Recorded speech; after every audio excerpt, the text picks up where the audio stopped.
Sur une formation sur le civisme et le patriotisme au Niger, le dispositif de lutte contre l'oncocercose se renforce.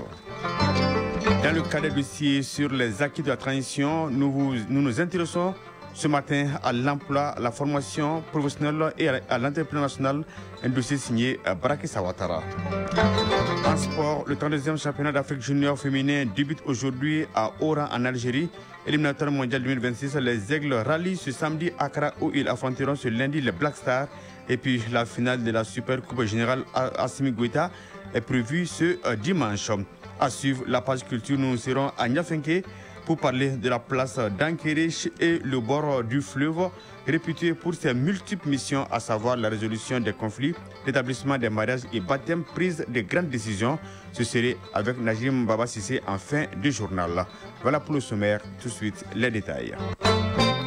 Bienvenue sur Radio Mali, ouverture à Bamako de l'atelier de formation sur la discipline budgétaire et financière, ainsi que sur les mécanismes de détection des fautes de gestion. Cette session organisée par la section des comptes et le parquet général de la Cour suprême est destinée aux acteurs impliqués dans la lutte contre la corruption et la délinquance financière. On fait le point avec Seydou Traoré.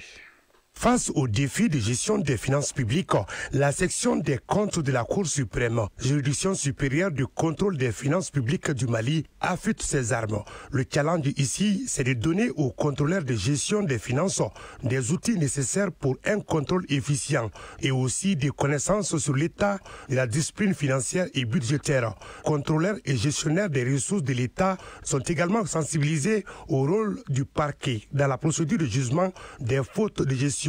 Abdoulaye Sow, président par intérim de la section des cours de comptes de la Cour suprême du Mali. Nous voulons expliquer à tous les acteurs qui sont impliqués dans la lutte contre la corruption. Il faut attendre les structures de vérification, il faut attendre le monde judiciaire. Ce que c'est la discipline financière et budgétaire, c'est une faute, mais ce n'est pas une faute pénale, ce n'est pas une faute administrative, ce n'est pas une faute disciplinaire, mais c'est ce qu'on appelle une faute de gestion. La frontière est très mince entre la faute de gestion et la faute pénale, quoique chacune a ses limites. Seulement, c'est une discipline qui est peu connue. Mamoudou Timbo, procureur général près de la Cour suprême. La procédure disciplinaire vise à sanctionner les fautes de gestion commises par les comptables et tous ceux qui sont chargés de gérer les finances publiques. L'être humain étant ce qu'il est, si vous vous éloignez des règles légales, si vous ne respectez pas la procédure légale prévue pour bien gérer les finances publiques, vous pouvez vous retrouver soit en infraction pénale, là c'est l'application des peines prévues par les lois, le code pénal qui vous attend, soit si vous commettez une faute de gestion,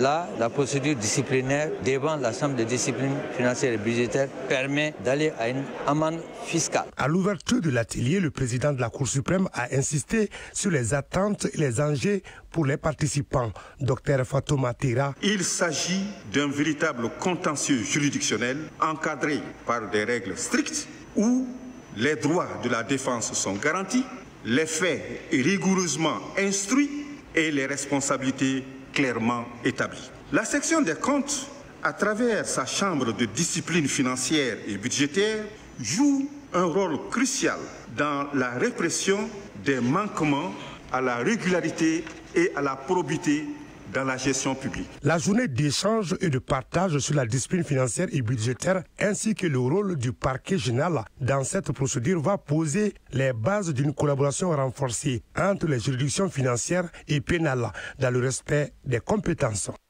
Le Salon international de l'artisanat du Mali revient pour sa 5e édition avec comme thème artisanat, facteur de développement et de sauvegarde de notre identité culturelle. Les pays invités d'honneur sont le Burkina Faso et le Niger et un invité spécial, la Chambre des métiers de l'artisanat de Rabat au Maroc. On fait le point avec Moussa Kamara. C'est par l'artisanat que s'exprime la diversité culturelle d'un pays. Et pour exposer cette richesse, le Salon international de l'artisanat du Mali est lancé pour la 5e fois au Centre international de conférences de Bamako. Un espace de rencontre qui célèbre les savoir-faire, les traditions et l'innovation de tout un continent. Pour cette édition 2025, plusieurs activités sont au programme. Mamadou Mekoro Traoré, commissaire général de Siyama 2025. La particularité de l'édition 2025 est la transformation dans les branches des métaux. Il est prévu la mise à disposition des exposants. 540 stands climatisés, 120 stands ordinaires, 50 pour la restauration et 20 pour stands non bâtis. Du 27 novembre au 7 décembre 2025, le parc des expositions de Bamako deviendra le cœur battant de l'artisanat africain. Le Siama rassemblera des centaines d'artisans venus du Mali, d'Afrique et d'ailleurs pour exposer leur savoir-faire. Mamadou Traoré, styliste. Comme d'habitude, je présente les tissus made in Mali, 100% coton malien bio. Koulibaly Kadiatou Diabaté, spécialiste en agroalimentaire. C'est une occasion pour nous de faire des bonnes offres. J'ai une unité de production agroalimentaire. Nous transformons les produits locaux pour donner de la plus-value. Sidimo Ag Adas, artisan Touareg. On vend les produits artisanaux, différents modèles, des tableaux, avec toutes les décorations des maisons. Loin d'être un simple marché, le Siama se veut aussi un lieu de formation, de transmission et de promotion. Cette 5e édition s'inscrit dans le cadre de l'année de la culture pour valoriser l'identité culturelle malienne dans toutes ses expressions. Mahmoud Dafé, ministre de l'Artisanat, de la Culture, de l'Industrie hôtelière et du Tourisme. Un espace de promotion de l'artisanat ouest-africain avec nos frères de l'AES. Donc ça va être un moment de communion où nous allons voir l'imagination et la créativité de nos artisans. Pendant 10 jours, le parc d'exposition de Bamako vibrera au rythme des métiers d'art.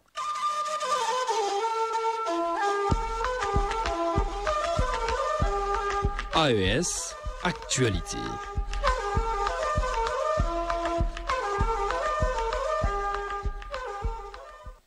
Au Burkina Faso, la première cuvée de l'immersion patriotique des jeunes a effectué sa rentrée.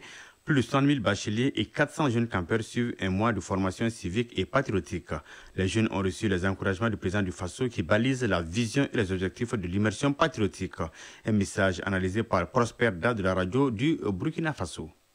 Le message du camarade président Ibrahim Traoré à ceux que l'on peut légitimement appeler les pionniers de la révolution progressiste populaire RPP est un appel structuré à former une jeunesse engagée dans l'idéal patriotique. Dans des termes bien choisis, il rassure les bacheliers et les invite à aller à l'école du patriotisme afin de remporter le combat d'une souveraineté assumée pour un avenir libéré des dépendances stériles. Le président du Faso fonde son argumentaire sur une triptyque qui va de la connaissance de notre passé pour mieux appréhender le sens de notre révolution actuelle et le combat que nous menons contre les terroristes afin de mieux nous projeter sur l'avenir. L'immersion patriotique et le camp Faso Mervo visent donc à former des jeunes sur l'histoire de notre pays, la bravoure de nos ancêtres qui ont sué sang et eau pour nous léguer un héritage commun, le Burkina Faso. Cela permet, a dit le camarade président, de mieux comprendre la géopolitique actuelle, la guerre impérialiste déguisée en terrorisme qui n'a qu'un seul objectif, le pillage de nos ressources, de nos terres, pour faire le bonheur des leurs au détriment des nôtres. Et pour cela, ils veulent s'appuyer sur les jeunes, les manipuler, les instrumentaliser afin de les éloigner des idéaux de la révolution et mieux asseoir leur domination. En bon visionnaire, le chef de l'État a vite compris qu'il fallait constituer un vivier important et stratégique de citoyens nouveaux, de jeunes intègres, patriotes sincères, disciplinés et engagés pour la cause de la patrie. Oui, au Niger, lancement à Difa de la réunion des activités de surveillance de l'onchocercose au niveau des districts frontaliers de la région. C'est le gouverneur qui a présidé l'ouverture des travaux en présence des autorités administratives, coutumières, les responsables des forces de défense et de sécurité et les acteurs du domaine sanitaire. On fait le point avec Abdul Fattah Moussa de la radio du Niger. Le Niger est premier en Afrique à avoir été officiellement déclaré débarrassé de la transmission de l'onchocercose par l'Organisation mondiale de la santé OMS. Après l'élimination de la transmission de cette maladie, l'OMS recommande au pays une surveillance post-élimination afin d'éviter toute recrudescence de la pathologie. Cette rencontre consacre les activités de surveillance de l'onchocercose au niveau des districts frontaliers de la région de Difa. Le gouverneur de la région de Difa, le général de division Mohamed Ibrahim Bagadouma, a souligné que l'implication effective des secteurs connexes constitue un facteur primordial pour assurer le maintien des acquis et la durabilité des actions entreprises dans la lutte contre l'onchocercose. La voie la plus efficace et la plus appropriée pour lutter contre la recrudescence de l'onchocercose demeure la combinaison des actions à mener par les formations sanitaires de base et les relais communautaires. Enfin, le gouverneur a salué les efforts inlassables que les plus hautes autorités nigériennes ne cessent de déployer afin de garantir une santé de qualité à la population. 9 heures passées de 10 minutes. La page intéressée édition dans une poignée de secondes. En Guinée-Bissau, le président Umaru Sissoko Embaló entend rester en poste jusqu'aux élections présidentielles et législatives prévues le 23 novembre prochain. L'opposition conteste cette décision. Elle affirme que son mandat débuté en février 2020 aurait déjà dû expirer en début d'année, conformément à la Constitution. Les candidats ont jusqu'au 25 septembre pour déposer leur dossier de candidature. En Centrafrique, le dernier contingent de jeunes soldats a quitté la capitale pour l'Ouganda. Au total, 1800 recrues seront formés dans le cadre d'une convention militaire signée en octobre dernier. Les jeunes seront formés au système de renseignement et à la lutte contre les menaces rebelles, profitant de l'expertise de l'Ouganda dans ce domaine. Objectif est de dynamiser les forces armées centrafricaines affaiblies par la crise sécuritaire depuis 2013. En RDC, la santé publique reste une priorité dans le pays. Une nouvelle épidémie d'Ebola a été déclarée à Kasaï, faisant au moins 16 morts. L'OMS alerte sur une possible hausse de contamination et appelle à une riposte urgente. Au moins 2000 doses de vaccins seront envoyées sur place. C'est la 16e épidémie d'Ebola enregistrée dans ce pays. La suite dans une poignée de secondes. Le secteur de l'entrepreneuriat national, de l'emploi et de la formation professionnelle a connu des avancées majeures en ces 5 dernières années. Ainsi, conformément à la vision du président de la transition, chef de l'État, le général d'armée Assimi Goïta, le département de tutelle a contribué de manière significative à renforcer la formation, l'emploi et l'entrepreneuriat national des jeunes et des femmes au Mali, tout en améliorant les infrastructures et en mettant en place des stratégies durables pour l'avenir. Voyons les grandes réalisations du département en 5 ans avec Baraki Sawatara. Que de grandes réalisations durant ces 5 dernières années au ministère de l'entrepreneuriat national, de l'emploi et de la formation professionnelle. Parmi les actions majeures, la construction et l'équipement de la direction régionale de l'emploi et de la formation professionnelle du Gao, du nouveau siège du Fonds d'appui à la formation professionnelle et à l'apprentissage FAFPA, ainsi que la construction, l'équipement et l'ouverture des centres de formation professionnelle de Sikasso et de Markala. Ces infrastructures ont coûté au budget national plus de 5 milliards de francs CFA. S'ajoute à cela le financement de 329 plans et projets de formation au profit de 14 879 actifs, dont 6 796 femmes pour un montant de plus d'1 milliard de francs CFA. Conformément à la vision du président de la transition, son Excellence le général d'armée Assimi Goïta, ainsi qu'aux orientations du Premier ministre chef du gouvernement, le général de division Abdoulaye Maïga, le département a financé la bourse complémentaire de 560 jeunes stagiaires dans les différents centres de formation professionnelle des pays partenaires tels que le Royaume du Maroc et la Tunisie. 14 893 jeunes ont aussi bénéficié d'actions de renforcement d'employabilité à travers le stage de formation et de qualifications professionnelles. Les indemnités des 2 derniers contingents du programme de stage de formation professionnelle 13e et le 14e, fort de 5000 jeunes, ont été prises en charge par le président de la transition, le général d'armée Assimi Goïta, à hauteur de plus de 2 milliards de francs CFA. 20 983 jeunes hommes et femmes en situation de handicap, déscolarisés et non scolarisés, de migrants de retour ont été formés et certifiés dans les filières de l'agropastoral, des BTP, des mines et de l'artisanat.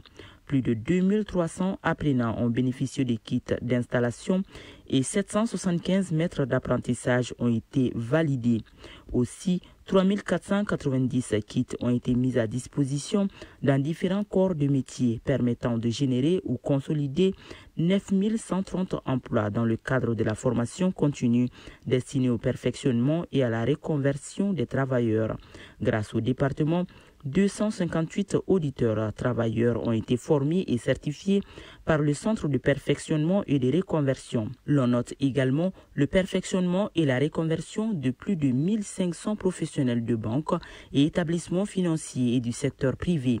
L'opérationnalisation du 10e projet de formation professionnelle, insertion et appui à l'entrepreneuriat de jeunes ruraux pour un montant de plus de 59 milliards de francs CFA. De 2020 en 2025, il a été enregistré la création de plus de 300 000 emplois et la perte de plus de 17 000 emplois, soit une création de plus de 200 000 emplois. Quant au secteur privé, il a créé plus de 100 000 emplois, soit plus de 53% des emplois totaux, contre plus de 140 000 emplois pour le secteur public, soit 46,67%. On peut donc dire que le ministère de l'Entrepreneuriat national, de l'emploi et de la formation professionnelle a contribué de manière significative à renforcer la formation, l'emploi et l'entrepreneuriat de jeunes et des femmes au Mali, tout en améliorant les infrastructures et en mettant en place les stratégies durables pour l'avenir.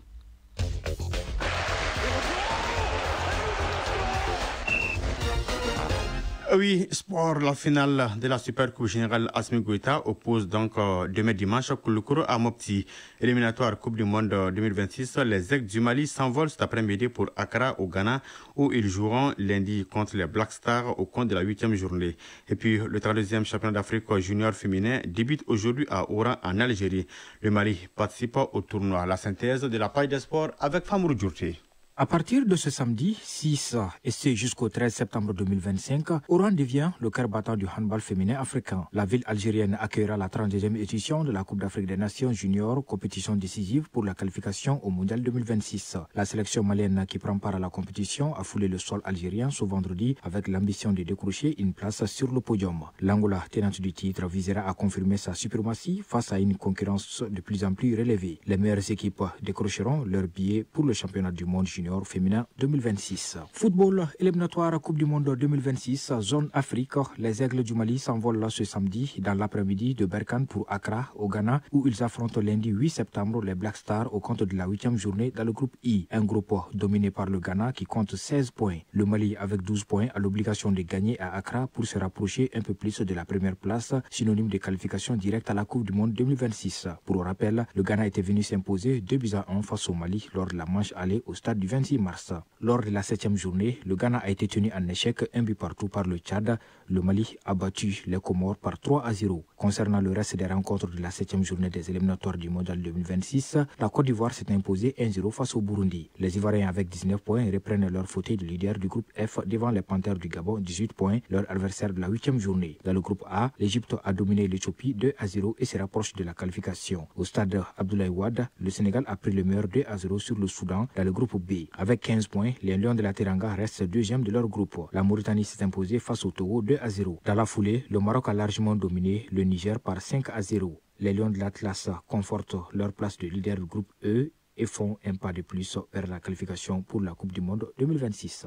Sur un tout autre plan, 29 arbitres d'élite de football, hommes et femmes, sont réunis au Centre pour sportifs d'élite Ousmane Traoré de Kabbalah depuis le 2 septembre dernier pour se perfectionner aux lois du jeu et aux nouvelles directives internationales. Un stage annuel qui vise à assurer que les arbitres maliens soient au même diapason avec les dernières évolutions du football moderne. Les participants bénéficient d'un renforcement théorique et pratique autour des thématiques clés comme les fautes des mains, les situations de hors-jeu, le positionnement de l'arbitre sur le terrain ainsi que la posture et le comportement attendu d'un arbitre moderne. Un module spécial est également accordé à la compréhension et à l'utilisation de l'assistance vidéo à l'arbitrage communément appelée VAR. La session de cette année est marquée par une innovation majeure, la participation de 3 instructeurs internationaux envoyés par la FIFA. Il s'agit de l'emblématique préparateur physique, le Belge Jean-Baptiste, celui-même qui a eu à former des anciens internationaux maliens comme Draman Dante ou encore Koman Koulibaly, du Marocain Mohamed Ghezaz et du Rwandais Nkubito Atanasi. À travers cette session de formation qui prend fin ce samedi, le Mali confirme son ambition de faire de ses arbitres des acteurs incontournable sur la scène continentale et mondiale, à l'heure où le football devient de plus en plus exigeant. À ce jour, le Mali compte 18 arbitres FIFA à son actif. Toujours au football, Super Coupe Générale d'Armée Assimi Goïta, le match pour la 3e place se joue ce samedi entre Tombouctou et Bougouni. Ce sera au stade Wenzin Koulibaly à partir de 16h. La finale mettra aux prises demain dimanche au stade Mor Konaté, Mopti et Koulikoro. Cyclisme, la 31e édition du Tour international de Côte d'Ivoire touche à sa fin. La dernière édition, prévue ce samedi 6 septembre entre Boisflé et Simfra, 75 km, sera certainement très disputé entre le détenteur du maillot jaune, le Camerounais Steve Ngegem, l'Ivoirien Andé Kwadjo Emmanuel et Yaya Diallo, le capitaine de l'équipe du Mali. Yaya Diallo Dibo est à 16 secondes de la tunique jaune tant convoitée. Et puis pour terminer, la 6e édition des arts martiaux au féminin se tient ce samedi 6 septembre à partir de 14h dans la salle Abdallah Mohamed Aïdara du stade du 26 mars. La journée nationale des arts martiaux au féminin, portée par l'ancienne championne de taekwondo Aïda Chama, également à la tête de l'association des femmes pratiquantes des arts martiaux du Mali, entend transformer les arts martiaux en armes symboliques et pratiques contre les violences basées sur le genre. Au-delà des techniques de protection, l'initiative vise à fédérer une communauté de femmes unies et solidaires, prêtes à lutter ensemble pour leurs droits fondamentaux. L'événement est placé sous la haute présidence du général de division Abdoulaye Maïga, Premier ministre, chef du gouvernement. Page Mali Culture 2025. La ville de Niafenké, dans la région de Tombouctou, est un véritable symbole de cohésion sociale basée sur la culture et les traditions, les valeurs qui demeurent malgré l'évolution démographique et historique. Parmi celles-ci, nous avons la place d'Anguéré ou le bord du fleuve réputé pour ses multiples missions, à savoir la résolution des conflits, l'établissement des mariages et baptêmes, prise de grandes décisions. Chaque acteur de la société civile a un rôle bien déterminé dans la chaîne de renforcement de la cohésion entre les communautés. Allons à la découverte de cette richesse culturelle et historique dans notre dossier de l'un de la culture avec Najim Baba Sissé. Créé en 1905, Niafunké, également appelé Niafouidje, c'est-à-dire les enfants d'une même mère, est un cercle de la région de Tombouctou traversé par le fleuve Niger. Avec une population cosmopolite estimée à plus de 62 000 habitants, Niafunké est un véritable creuset culturel. Toutes les ethnies du Mali y sont représentées. Hamidou Traoré, notable à Niafunké.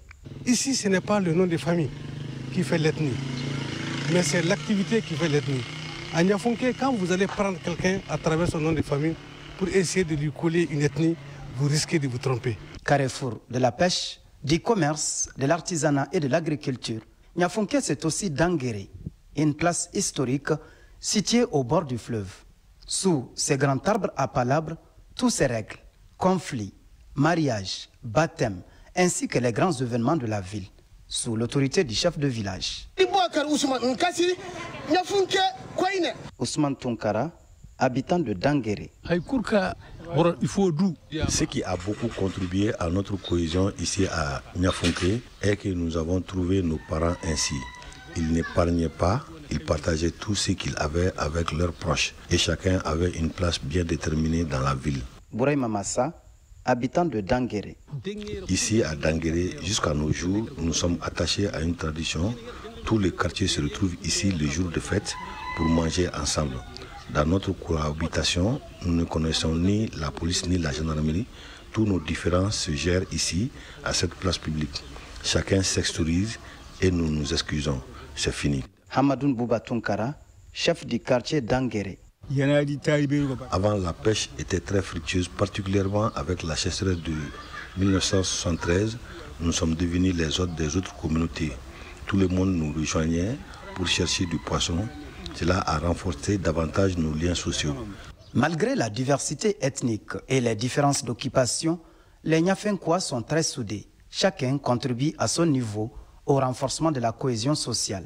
Les hommes de caste en particulier jouent un rôle essentiel de médiation et d'apaisement des tensions. Hamadoun Bailo, membre du Recotra de Niafunké. Dès qu'on apprend une mésentente entre telle ou telle personne ou entre deux familles, nous partons faire la médiation et la plupart du temps, nous réussirons à les réconcilier sans que personne ne nous envoie. C'est une de nos missions dans la ville. Penda Sidibé, une octogénaire résidant au quartier Djoulabougou, parle une quinzaine de langues. Elle incarne une intégration harmonieuse et durable.